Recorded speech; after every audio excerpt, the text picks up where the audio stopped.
What we need is not more medication, but more education, because the best prescription is knowledge.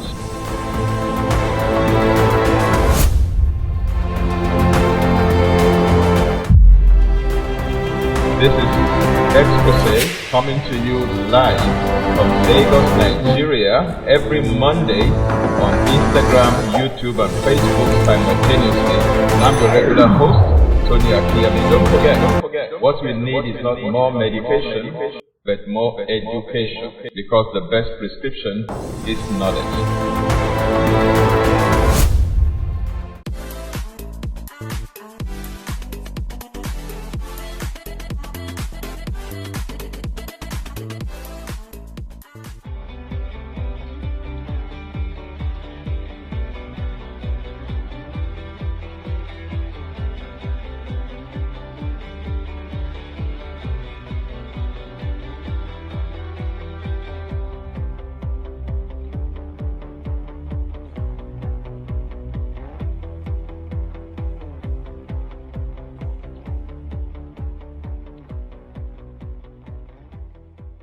Thank you always for finding time to join me on Exposé, brought to you by the Shepherd's Flock International Church, and I am your regular host, Tony Akinyemi. We are in season 7 of Exposé, and this beautiful Monday evening of October 2021, we are continuing our discourse on the value of physical exercises.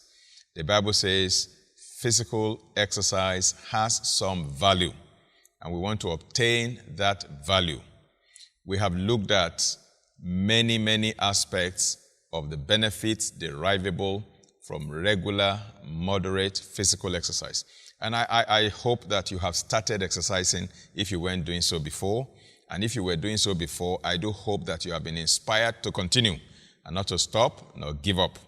Okay, today we will continue with our discussion on walking, brisk walking in particular, and of course various other forms of exercises. Don't forget that in the last episode, we highlighted the 3 major or basic categories of exercises: aerobic exercises, stretching or flexibility exercises, and then strength training or weight bearing or resistance exercises. Those are the 3 major categories. And then we zeroed in on walking, brisk walking. Your 2 legs are the 2 doctors that God has blessed you with. Let them do their job. And if you let them do their job, your cardiovascular health as well as your overall health will be the better for it.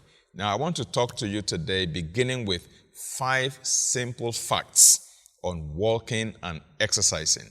5 more facts to bring to the fore, to highlight, to bring to the table, as gleaned from my Healthy Living newsletter number 11 that I wrote about 10 years ago, precisely in the year 2011. Newsletter number 10, rather. Newsletter number 10. I wrote it in 2011. It is on exercises, the value of exercises. Now, 5 simple facts. Number 1, we should aim at doing about 10,000 steps of walking each day. That should be your goal, to get optimum benefit from brisk walking. 10,000 steps. How do you calculate how many steps that you have carried? If you want to be counting it, in your head, then you won't be able to do any other thing throughout the day. That would be your only project for the day. So scientists have developed for us simple equipment that we can use. We have something that we call step counter.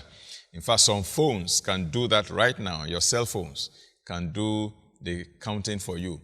Now, if you get a step counter, you just mount it, on your waist. Some of them will mount it in their hands, and then as you walk, it helps you to count the number of steps that you have taken all through the day, from the time you woke up to the time that you go to bed. And your goal is to take 10,000 steps per day.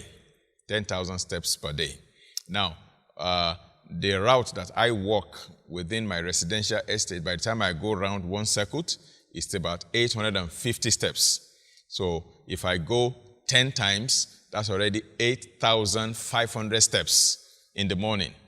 And then the rest of the day, other activities that I do, we add the remaining 1,500 plus, and I can clock 10,000, 12,000, maybe 15,000 steps in a day.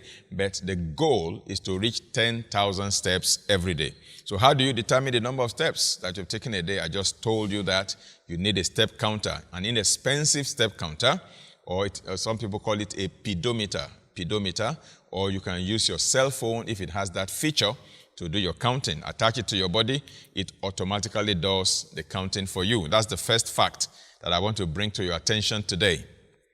The second fact for today is that it takes about 2,000 steps walking for roughly 1 mile for you to burn off 100 calories.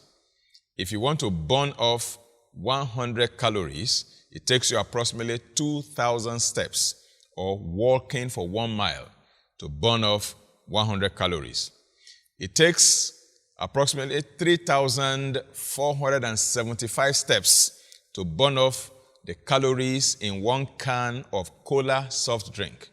If you take a can of cola soft drinks, cola soft drink, the amount of sugar, the amount of calories present in that 1 can, if you want to burn it off, you will need to take 3,475 steps. But it takes only 1,500 steps to burn off the calories in 1 apple. You can see the difference. And it takes 1,475 steps to burn off the calories in 1 orange. To burn off the calories in a bowl of cornflakes with skimmed milk or a meal of French fries will require 5,000 steps to burn off the calories in that. To burn off the calories in an 8-inch pepperoni pizza will require 36,250 steps. So you see where you are getting your calories from and how to burn them off. Let me go over that again. To burn 100 calories, you need to take 2,000 steps. To burn the calories in 1 can of soda, 1 can of cola soft drink, you need to take 3,475 steps. To burn the calories in 1 average-sized apple, you only need to take 1,500 steps. And to burn off the calories in an average-sized orange, you only need to take 1,475 steps. To burn off the calories in a bowl of cornflakes with skimmed milk or a meal of French fries will require you to take 5,000 steps. And to burn off the calories in an 8-inch pepperoni pizza requires 36,250 steps. That's the second fact I'm bringing to your table today. The third fact for today is that walking for exercise is different from a leisurely stroll. Walking at any pace is good for you, of course, but if you want to achieve cardiovascular conditioning or heart health, brisk walking is the way to go. Where I come from, we will say, nya biologun, nya biologun. In other words, you walk like a soldier. That's what brisk walking is all about. Number 4, for a healthy lifestyle, aerobic exercises should be undertaken at least 5 days a week for a minimum of 20 minutes per day, better still 30 minutes per day. And the fifth fact that I want to lay on the table for you today by way of recapping and reminding you is that you should always bear in mind that insufficient exercise is infinitely better than no exercise at all. Even if you cannot get to the peak of what you should do, the little you do also counts. It adds up. Okay, little drops make the ocean. So don't say, oh, I couldn't go the full hog, therefore I didn't do anything. Do you remember running as a child when you were young? Okay, chances are you did not consider it an exercise. You were not even, estimating how many calories you were burning when you were running like a child. You get back that same feeling of freedom and excitement by moving your body every day, doing activities that you enjoy. We can go back to our childhood days as far as running around and exercise is concerned to maintain fitness, wellness, mental clarity, soundness of mind, well-toned muscles, flexible and mobile joints so that we can enjoy robust health into our old age. Don't go away. We take a short break right now, and I'm going to come back and we shall continue this conversation, and I'll be touching on a few exercises that I want to recommend that you can be doing at home without necessarily going to a gym. If you can go to a gym, better still, but if you can't go, there are some that you can do at home. I'll be back very shortly. The Rafa Institute of Healthy Living presents Healthy Living Module 3 training. Training fee 40,000 Naira. Early bird registration 35,000 Naira. The date is Wednesday to Saturday, November 17 to 20. The training will be live on Zoom. For more information, please call 090-2976-6076 or 080-6702-0412.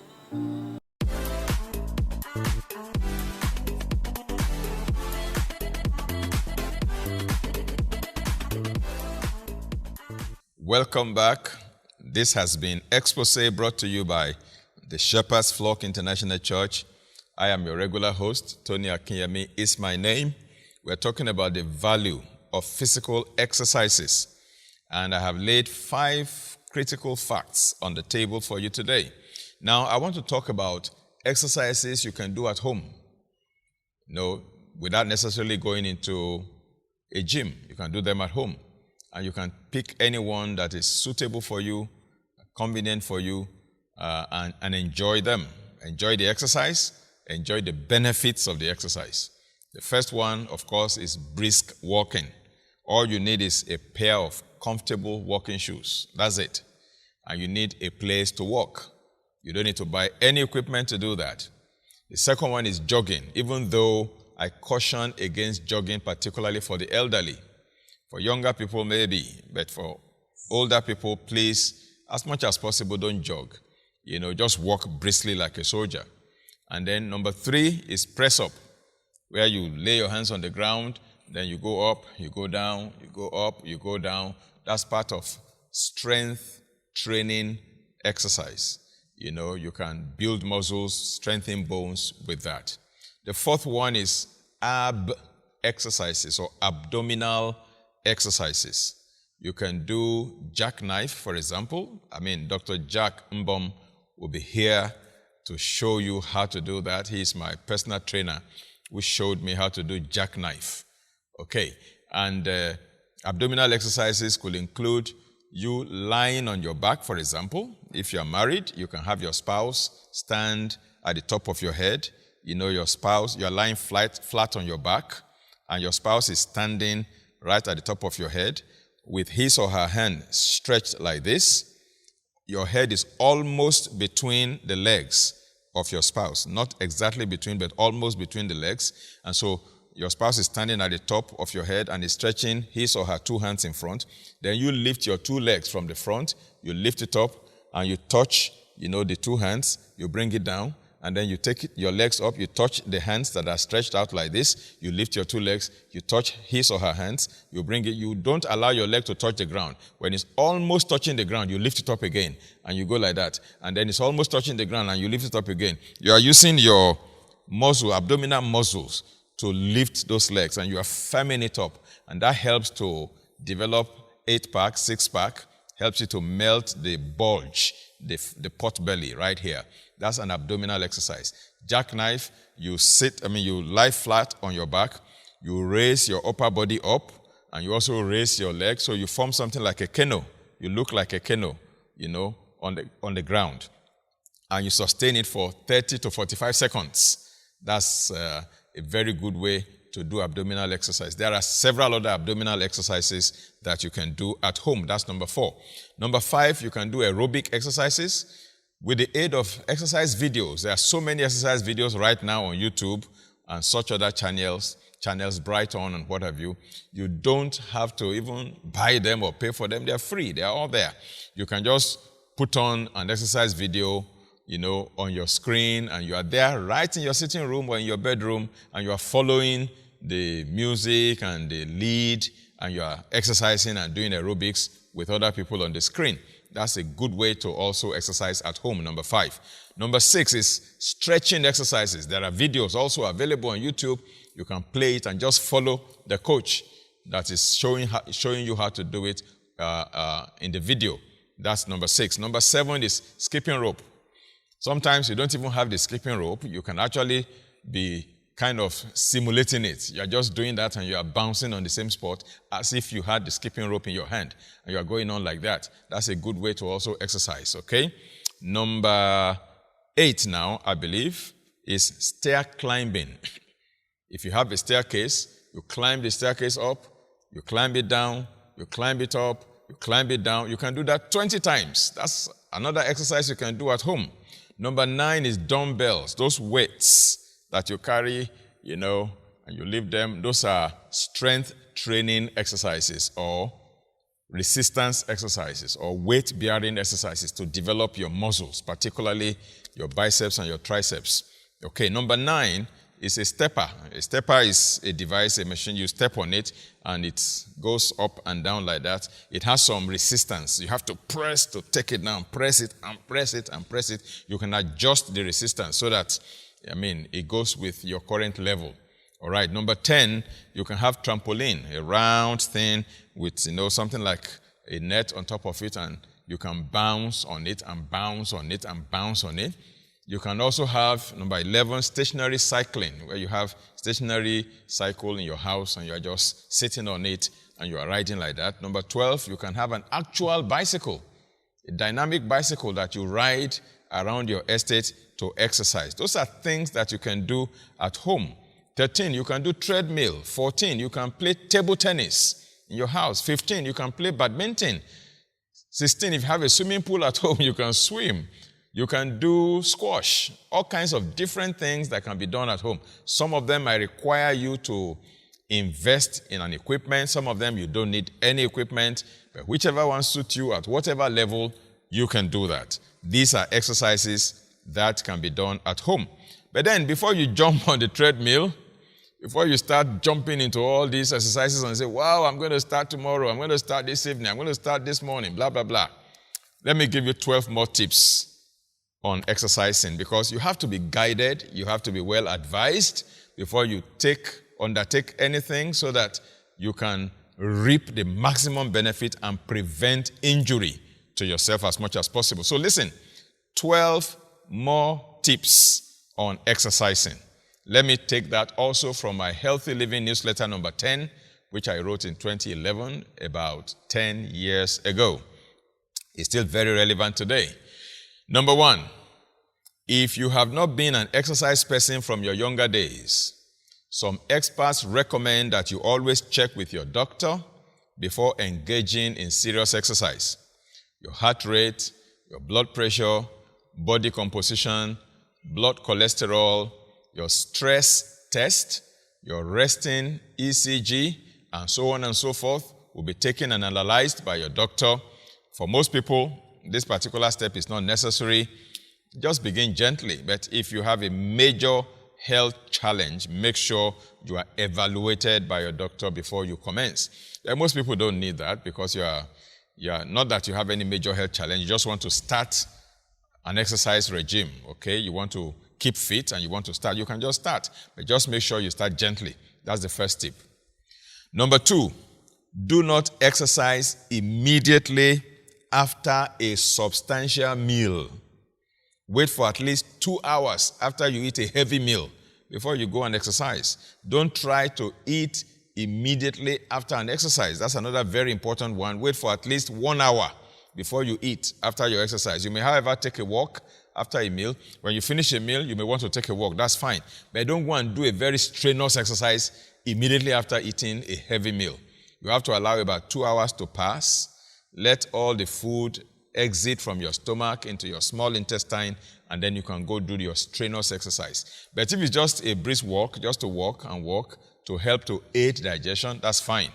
And then when you finish a strenuous exercise, don't eat immediately after. Wait for about 1 hour for your body to kind of relax and cool down, calm down, before you go eat a heavy meal. That's the second tip that I want to give to you regarding exercise today.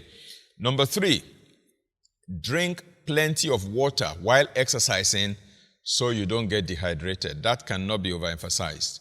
Make sure you don't get dehydrated because you'll be sweating. You'll be losing a lot of water, and you want to replenish your water intake while exercising so you don't get dehydrated. Number 4, don't exercise close to bedtime as it may stimulate you and affect your sleep. Don't exercise close to bedtime. Very, very important, because you want to wind down gradually and go to sleep. But if you couldn't do it in the morning and you must do it in the evening after exercise, there's a trick you can play.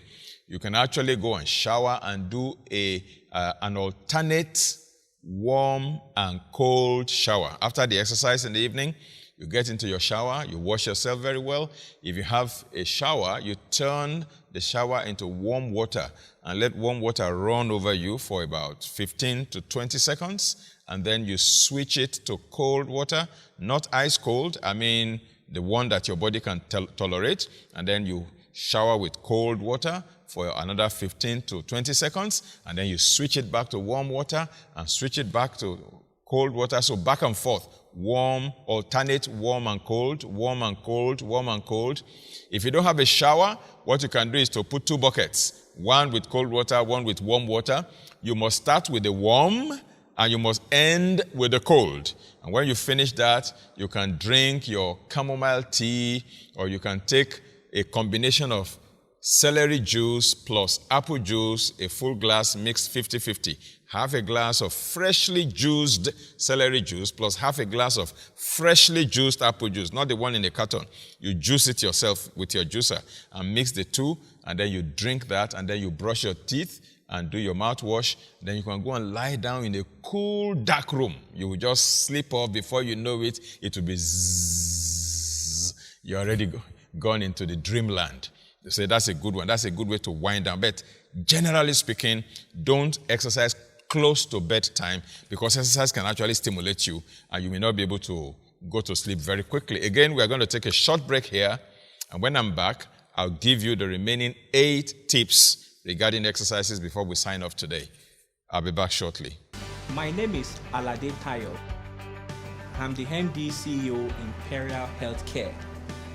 I strongly recommend that you watch Exposé with Rev Tony Akinyemi every Monday at 8 p.m. Nigerian time. I'm sure you'll be greatly blessed as you do so.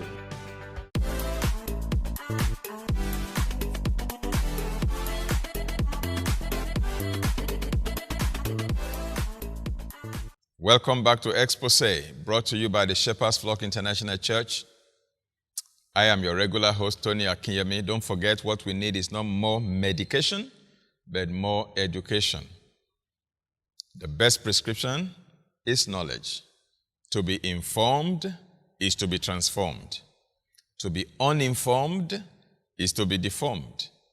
Don't forget to subscribe to our YouTube channel and follow us, on Instagram, like us on Facebook, and you will get all our videos from time to time. Also, give us thumbs up each time you watch, and don't forget to share to your friends and family, your colleagues, and possibly your enemies, so that they can become your friends, because they will thank you for the beautiful information you have sent to them. Now, let's get back to 12 important tips regarding exercises. I've given you 4 already. Let me go to number 5. I have gleaned this from my Healthy Living newsletter number 10, which was written 2011, 10 years ago. Still relevant today. Now, if you are just starting an exercise program, start gently and slowly. Increase your intensity gradually as you go on. This is called appropriate progression. Appropriate progression. Exercise places certain physical stress on your body, and your body needs time to adjust and adapt to these stresses. So if the progression is too rapid, it may result in overuse injury.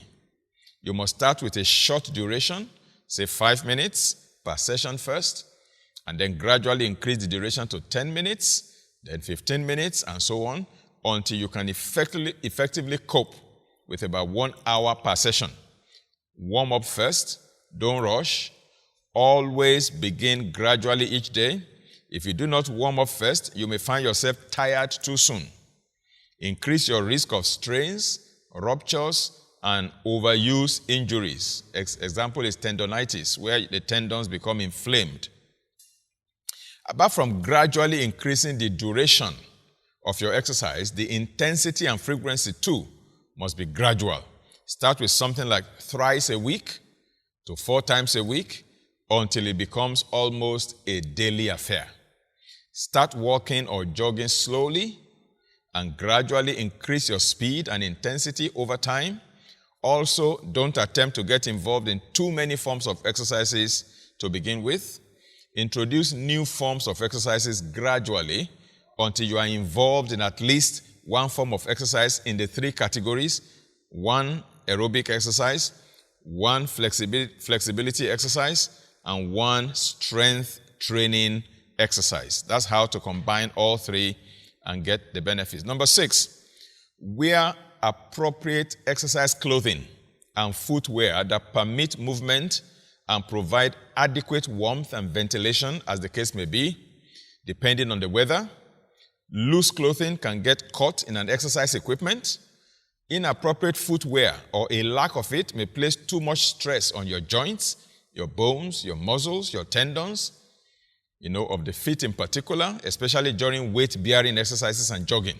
A good exercise footwear should have adequate cushioning to absorb the shock. In fact, my trainer introduced a platform that I put on the floor like a cushion, solid cushion, to exercise on top, particularly when you are jumping or bouncing, and it helps to absorb the shock as you make the impact, instead of making the impact on the hard floor.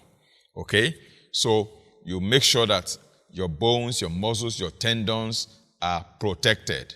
Okay? When you're exercising, a good exercise footwear should have that kind of adequate cushioning underneath it. Number 7, always listen to your body while exercising.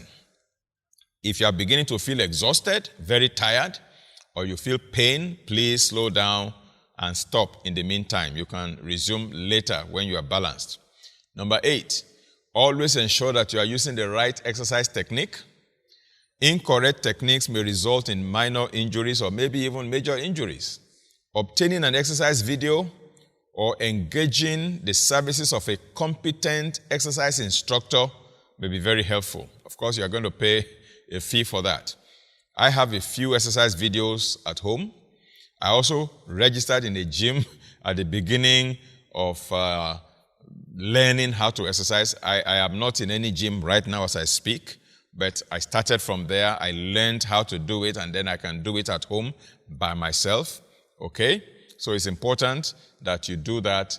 If you don't know what to do, let a coach begin you and start you off, and then you'll be able to do it on your own without the supervision of a coach as time goes on. Number 9, don't try to compete with anybody while exercising. Your threshold is different from other people's threshold. Number 10, when doing aerobics, always exercise within your own specific aerobic zone, which is age-related. It depends on your age. If you are in your 60s, in your 70s, don't compare yourself with those in their 20s and 30s. They have a different range than you do. A person's maximum heart rate during exercise is estimated with some variation to be approximately 220 minus the person's age in years, and then multiply by 0.6 for the lower limit and 0.8 for the upper limit, and that gives you the range. Some people say multiply by 0.65 and 0.85. Still very close to each other, whatever the case may be. So make sure you pay attention to that. Now, if you are on medication, particularly beta blockers, hypertensive drugs, certain hypertensive drugs, you may have lower heart rates even during exercise. So if you are on such medication, please don't try to force your heart rate into the training zone, the aerobic zone, if you're on heart medication in particular. All right. Number 11, always ensure the safety of the equipment you are using for exercise, as well as the safety of your exercise environment. Number 12, don't stop your exercise abruptly. Cool down gradually too. This way you gradually return a number of physiological and metabolic processes to their resting state. Cooling down gradually also helps to reduce the risk of post-exercise fainting or dizziness and soreness. So everybody needs to exercise, including slim and slender people too. Exercise is not just for weight loss. I'm sure you already know that by now. It is for good health, first and foremost. Weight loss is only one of the benefits. Now, in our industrialized age, in which we hardly trek or walk, we need to create time for regular exercise. In Bible times, the culture was agrarian, so people worked hard on the farms, walking long distances to and from the farm, thus living a physically active, life. Now, in these days of computers and desktops and iPads and iPhones and all of those, gadgets, we must create time for exercise. The trampoline, the stepper, they are all good starters. A stationary bicycle, a treadmill would be a good investment too, even though I'm not a fan of those equipment. My trainer told me that I am better off not using those equipment to exercise than using them. Of course, if you have to use them, why not? Now, when you want to get started in exercising, to get fit, let me give you a few tips again. If you're like most adults, it could be 10, 20, or even 30 years ago since you last participated in any kind of meaningful physical exercise or activity. If that is the case, don't hope to become an Olympic champion overnight. Start slow, build up gradually. It's never too late to incorporate exercise and fitness into your life, no matter your age. Even at the age of 70, you can start. In fact, a few years ago, doctors from the Ann Arbor VA Hospital in Michigan looked at a group of men and women that were 80 years old and older. They found that all yielded important health benefits when they exercised, including improving their body's ability to use oxygen and reduce blood pressure by simply walking on a treadmill or riding an exercise bike for 20 minutes just twice a week, 80-year-olds. So if you do feel discomfort while walking or doing any physical activity and feel better when you rest, then talk to your doctor about some routine testing. Some routine testing to assess your current heart health. Your doctor can also work with you on an activity program that you can continue safely and effectively.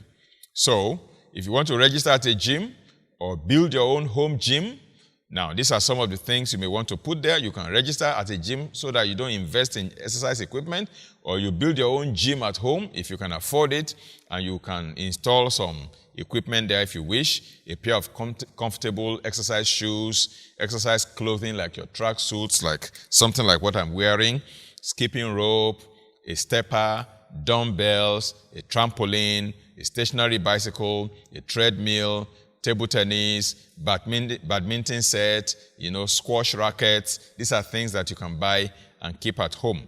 Now, I must round off at this point by letting you know that exercise cannot be a substitute for good nutrition. Even though exercise is highly beneficial for your overall health, yet it is only one of the several factors that influence our health and well-being. Exercise is indeed a poor remedy for a lack of discipline at the dining table. You can't say, oh, I'm an exercise junkie, I do a lot of exercise, so you then begin to eat anything. You are actually neutralizing the gains that you are getting from exercise. You have to combine the two, okay? To eat junks or to overeat and then attempt to burn it off on the treadmill is self-deceit. According to biochemist Ted Brower, in the book that I mentioned, Maximum Energy, he says for you to burn off 100 calories of food that you overeat, if you want to burn it off through exercise, you will have to do any one of the following to burn off just 100 calories. Either you do a 3-mile brisk walk, or you do a 1-mile running, or you do a 5-mile cycling, or you swim continuously for 700 yards, or you play 50 minutes of highly competitive singles tennis, or you play handball or racquetball non-stop for 30 minutes, just to burn 100 calories. So just a teaspoonful of butter, for example, will give you 100 calories. So how many of us actually find time to exercise regularly anyway to burn off the extra butter that we are eating? There's an ancient proverb that says all of us have two doctors, the right leg and the left leg. Use them. Unfortunately, physical fitness and exercise cannot store up. You can't store it up and then use it in the future. They require daily attention. Regular exercise guarantees physical fitness, so go for it. A person begins to lose the benefits of physical exercise within a few months of stopping regular exercise. That's why sometimes you see, athletes, maybe soccer players, maybe wrestlers, maybe people who are in competitive sports. They look very fit, they look very slim, very slender, very muscular, very macho, and then they retire, and for the next 2-3 years, they no longer go to the gym, they no longer do their exercise routine. By the time you see them, they have become flabby, they have bloated, they have become overweight, they have become obese, they have become pot-bellied. See, they've lost all the benefits of the exercises they did all over the years. So it takes just a few months or probably a few years to lose all the benefits if you stop. So you must do it until you breathe your last. It's a lifetime journey for exercise. Somebody said, exercise is king, nutrition is queen. When you have both, you have a kingdom. You have both the king and the queen. One does not substitute for the other. Both of them must complement each other.